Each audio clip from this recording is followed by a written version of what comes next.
Welcome to the deep dive. Today, we're going to a place you might not expect. Mm, Okay, so imagine this tiny island yeah. in the South Pacific. It even has a nickname, Le Caillou, Oh, which is French for the pebble.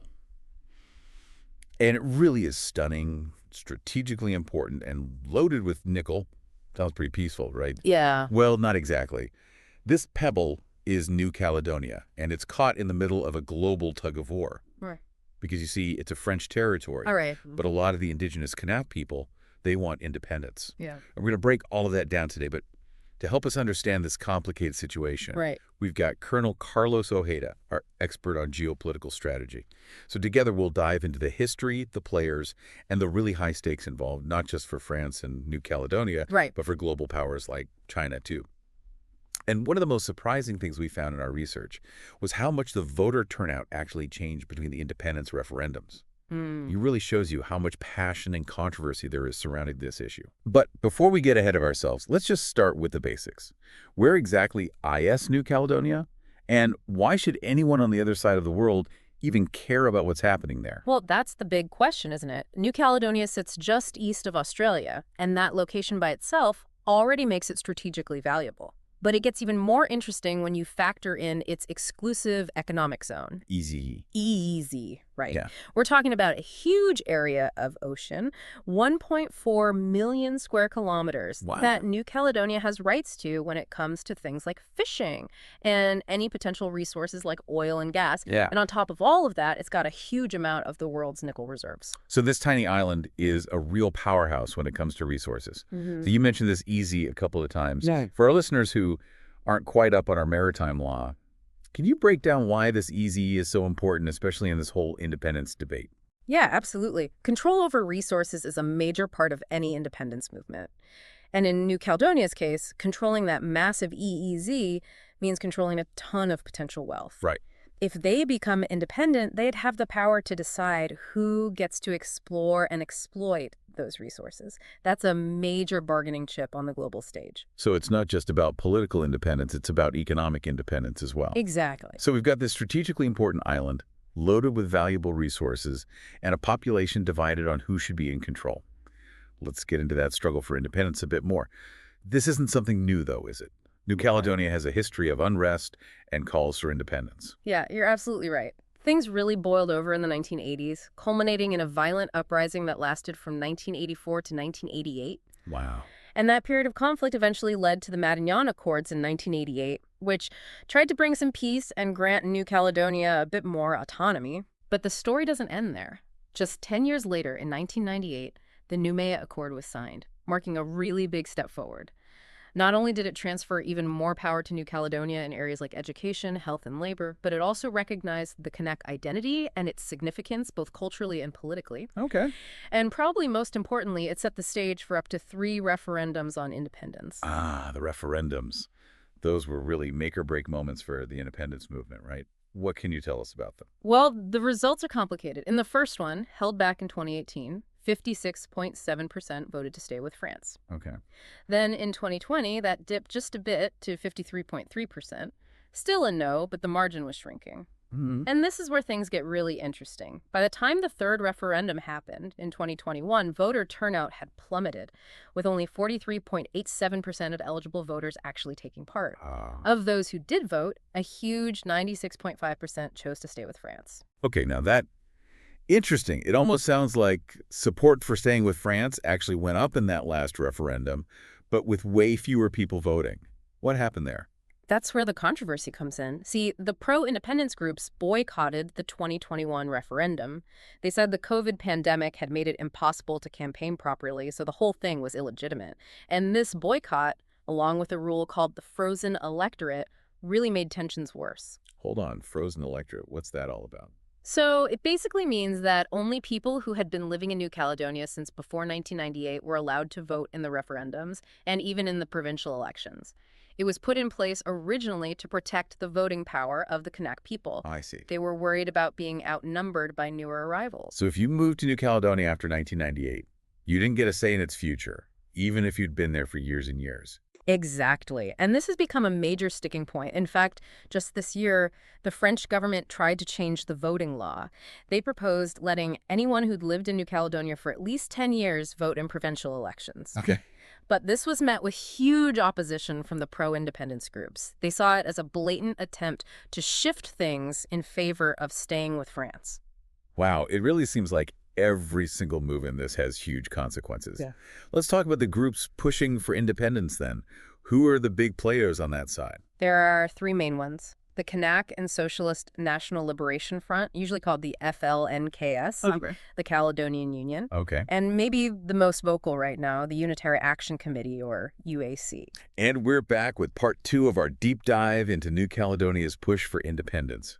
It's fascinating, isn't it? It really is. This tiny island is a focal point for, well, global powers. Yeah. France, the pro-independence groups, we've even got China in the mix, all vying for influence. But before we get into what the future might hold, I wanted to circle back to something you said earlier Okay. about those shrinking margins of victory in those referendums. Right. Those no votes, for independence, getting closer each time. Oh, yeah. It's really important, isn't it? Because in that first referendum back in 2018, Yep. the vote to stay with France won with 56.7% of the vote.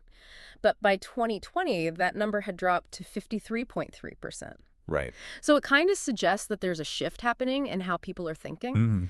Maybe they're more open to the idea of independence, Yeah. even if they weren't quite ready to fully embrace it just yet.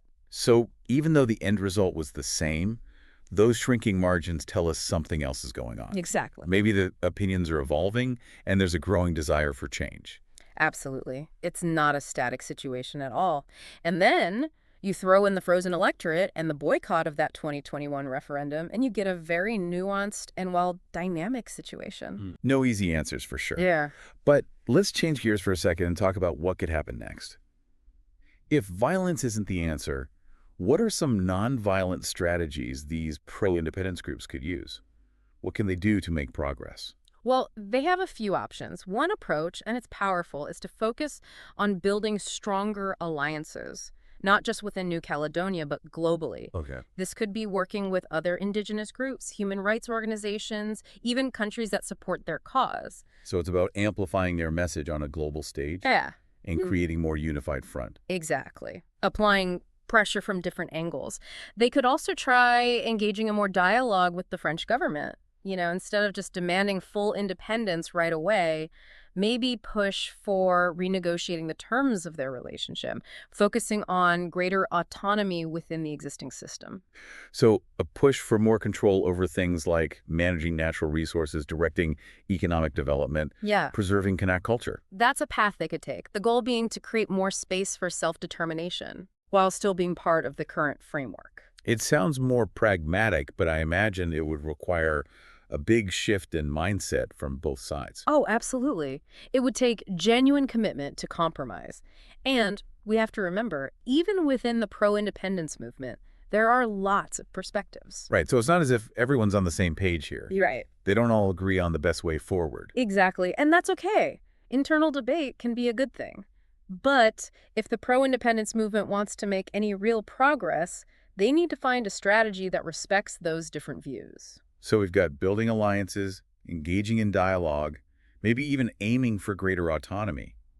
Are there any other nonviolent strategies they could use? One that's often overlooked is economic empowerment. What if they focused on developing their own sustainable economic initiatives? Ones that directly benefit the Kanak community and help boost their self-sufficiency. So creating their own economic base, independent of French control. Exactly. It could mean investing in local businesses, maybe promoting ecotourism that highlights their unique culture and environment, even developing new industries that capitalize on New Caledonia's natural resources. Building their own economic strength would give them more leverage when it comes to negotiations. Yeah. It shows they're capable of governing themselves. It's like playing the long game, isn't it? Yeah. Building from within, improving their abilities through actions, not just words. Precisely. And this approach might actually appeal to more people, even those who aren't fully on board with complete independence. Right. I mean, who doesn't want a stronger, more prosperous economy? That's a great point. It shifts the focus from this purely political fight Yeah. to something that includes economic well-being Right. and self-sufficiency. It's something everyone can support. And that can be a powerful motivator for change. It gives people a real vision of what a more independent New Caledonia could be, a vision that connects with their everyday lives. Okay, we've covered a lot here. Building alliances, engaging in dialogue, focusing on economic empowerment. But let's go back to that question you raised about the butterfly effect of all of this. What are the wider implications if New Caledonia does become independent? Well, the biggest concern, and we talked about this earlier, is that China might try to step in. Right. New Caledonia's strategic location, all those resources, Yeah. it makes it very tempting for any country that wants to increase its influence in the South Pacific. And China has a history of doing just that. We've been investing a lot in infrastructure and development projects in the region. Right. And often there are strings attached to those investments. Exactly. So if New Caledonia were to become independent, it could give China a chance to gain a foothold in a region that's been, well, dominated by Western powers. Right. And that could have a big impact on security and stability in the region. So it's not just about the fate of one small island. We're talking about a possible shift in the global balance of power. That's exactly the butterfly effect we were talking about. Things that seem small happening in one part of the world can have ripple effects that change the entire geopolitical landscape. And what's happening in New Caledonia is definitely one of those things. It really shows why it's important to understand these conflicts, even ones that seem far away. They can have real consequences for all of us. Absolutely. And it highlights how we need to find thoughtful, nuanced solutions, ones that take into account all the complex local, regional, and global dynamics. So what do we look out for as this situation develops? What are the key things to watch for? I think the first thing is to see how the pro-independence movement changes. Can they agree on a clear strategy? Will they keep pushing for full independence? Or will they consider other options, like more autonomy within the French system? It's a big question. And I'm also curious to see what happens with that frozen electorate issue. Right. Will France be open to more reforms, or will they resist any changes that might weaken their control? Another important thing to watch. And of course, we can't forget about China. What will they do? Yeah. Will they continue expanding their influence through economics and diplomacy, or will they try a more aggressive approach? Great points. It sounds like we'll just have to wait and see what happens next in this story. Yeah. But before we wrap up part 2, I want to go back to that idea of economic empowerment you mentioned. Right. The possibility of those pro-independence groups creating their own economic base, Yeah. building a vision of a more self-sufficient New Caledonia. That's an idea that could really make a difference, not just for the independence movement, but for the island's future as a whole. And I think that's a great place to transition to part 3 of our deep dive, where we'll explore New Caledonia's economy in more detail, its potential for growth, and how all of that might shape its path toward independence. But for now, we want to encourage you to think about everything we've discussed today and consider the complex dynamics at play in this fascinating and ever-changing situation. Welcome back to the final part of our deep dive into New Caledonia's quest for independence. We've covered the history, the players, the high-stakes global game, Yeah. and even some ideas about how they might find a peaceful way forward. Right.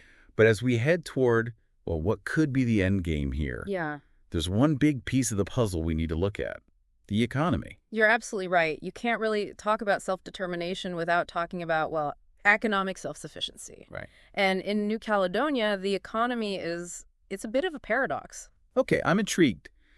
Break that down for us. I know New Caledonia has these massive nickel reserves, Right. but how's that actually playing out for the people who live there? That's the question, isn't it? You see, while New Caledonia has something like 20 to 30% of the world's nickel reserves, which could make it an economic powerhouse, the benefits haven't really reached everyone, Okay. especially the indigenous Kanak population. So we're seeing a situation where all this resource wealth hasn't translated into widespread prosperity. Exactly.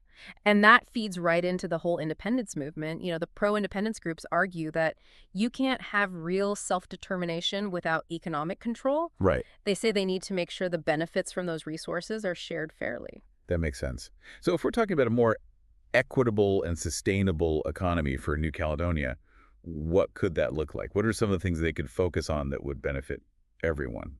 Well, one area with huge potential is ecotourism. Wow. I mean, New Caledonia has stunning natural beauty, Yeah. a really diverse ecosystem, and this incredibly rich cultural heritage.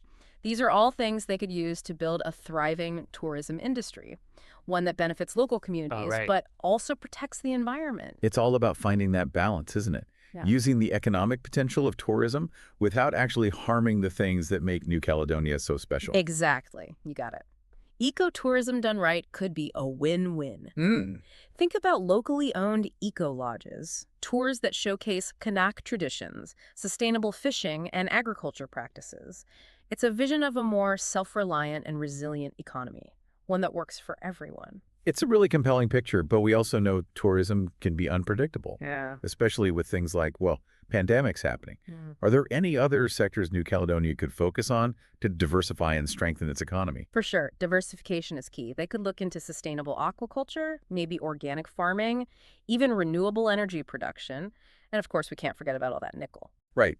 Instead of just exporting raw nickel, they could focus on developing industries that, well, add value and create jobs in New Caledonia. Absolutely. Think about processing plants, battery manufacturing, even high-tech industries that take advantage of nickel's unique properties. It would take investment, of course, Yeah. and education, training, infrastructure, but it could completely transform New Caledonia's economy and make them less dependent on just exporting raw materials. So we're talking about a big shift in thinking, moving away from just being a resource provider and becoming a producer of actual goods and services. Exactly. Moving up the value chain, creating an economy that's more diverse, more knowledge-based, and less vulnerable to those global ups and downs in commodity prices. That makes a lot of sense, especially these days with all the economic uncertainty and geopolitical instability.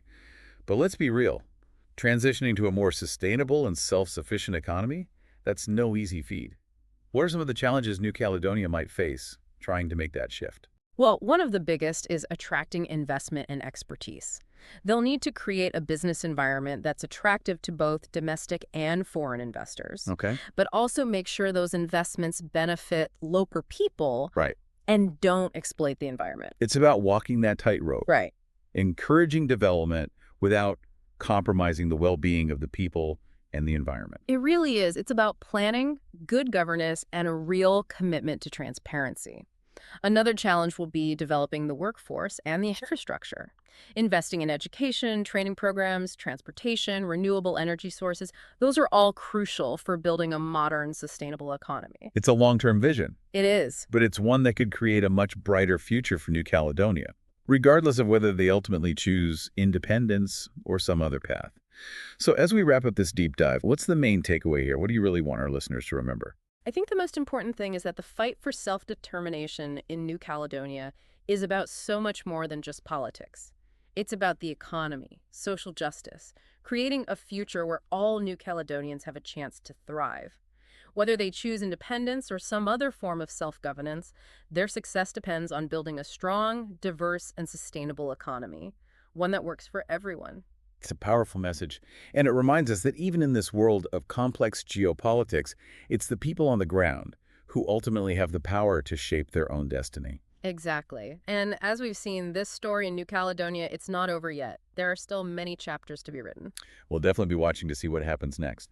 But for now, we encourage you to keep learning about this fascinating topic, dig deeper into what's happening in New Caledonia, and form your own opinions about what the future holds for this amazing island. Remember, even seemingly small events can have ripple effects that touch us all. The more we understand these complex global dynamics, the better prepared we'll be to navigate our increasingly interconnected world. Thanks for joining us on this deep dive into New Caledonia's quest for independence. Until next time, keep exploring, keep questioning, and keep learning.